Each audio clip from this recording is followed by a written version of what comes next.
Do you smell what the shuck is flipping?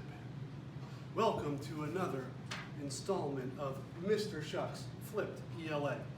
Today we will be working on a flip lesson for our new short story entitled The No Guitar Blues by Gary Soto, and it starts on page 216 of our textbook. You should have your talking to the text paper handy. You will also need your notebook and your journal for today's flip lesson as well. We'll begin with a journal writing activity today. I would like you to take 5 to 10 minutes of writing time for this journal activity, and I want you to write about one item that you really want to have. What is that one item? Why do you need it so badly? How are you going to get it? What can you do to get that one item? What will you do if you don't get that one item? So at this point, I would like you to pause the video and take about 5 to 10 minutes of writing time and respond to this journal prompt.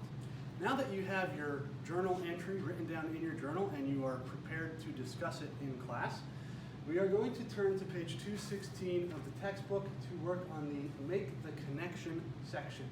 Follow along on page 216. How much is it worth to you? Suppose there's something you think you just have to have. The trouble is, you don't have the money to pay for it. Look at some of the options listed below. Which would you do to get what you want? Would you work and save until you can afford it? Persuade a relative to give it to you? Ask your parents for it? Find a friend to share the item and help you pay for it? Or borrow the money even though you don't know how you will pay it back?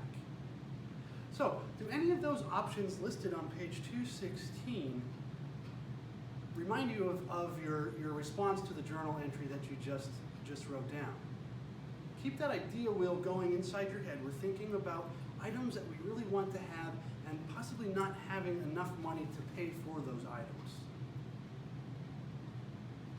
The next step will be to add several academic words to our academic words section in our Talking to the Text paper. Like I said, there will be several new academic words, so you may want to write a little bit smaller to ensure that you get all of these definitions in. This is also a good point to maybe have a notebook handy. If you tend to write larger, maybe you want to write down these words and definitions in your notebook instead of on your Talking to the Text paper. The first new academic word that we have for today is narrator. The narrator is the voice or the person that is telling the story. Sometimes the narrator is a character, but the narrator does not have to be a character in the story. The next academic word is point of view. Point of view is simply the vantage point from which the story is being told. There are several different points of view. First person point of view. This is when the narrator is a character in the story and the narrator is telling the story using first person pronouns.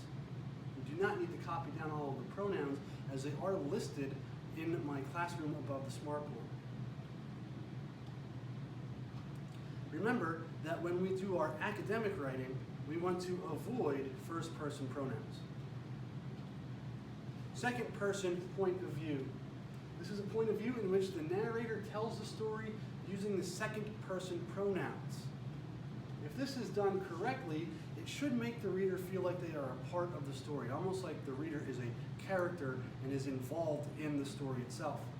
Remember that in our academic writing, we also want to avoid using second person pronouns. Third person point of view. Third person point of view is when the narrator tells the story using third person pronouns. There are two different types of third person point of view. This is one of the more common points of view in the stories that we read. Third person limited point of view is when the narrator knows the thoughts and the feelings of one character only. The story tends to focus on how that one character sees the world. Third person omniscient point of view is when the narrator is like this all-knowing being or creature. The narrator knows the thoughts and the feelings of all of the characters that are involved in the story.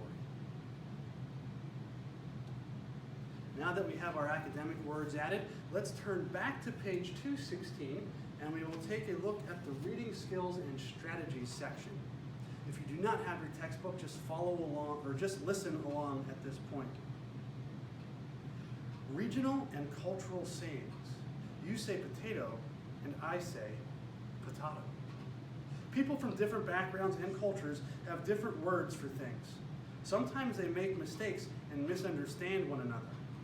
In this story, Fausto is confused by the word turnover, which is a pastry.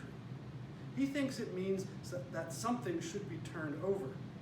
When he sees a turnover, he realizes that it looks exactly like a Mexican pastry called an empanada.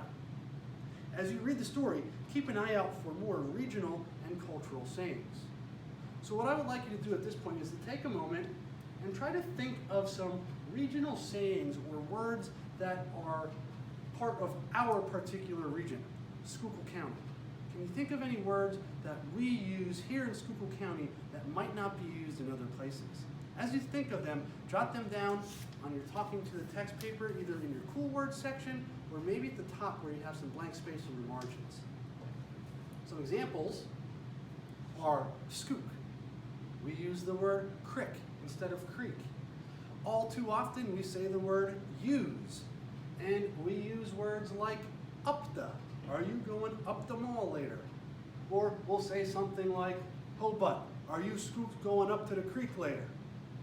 So take a few minutes, jot down some words or phrases that are particular to our region, Schuylkill County. Don't forget to like, subscribe, and follow my page.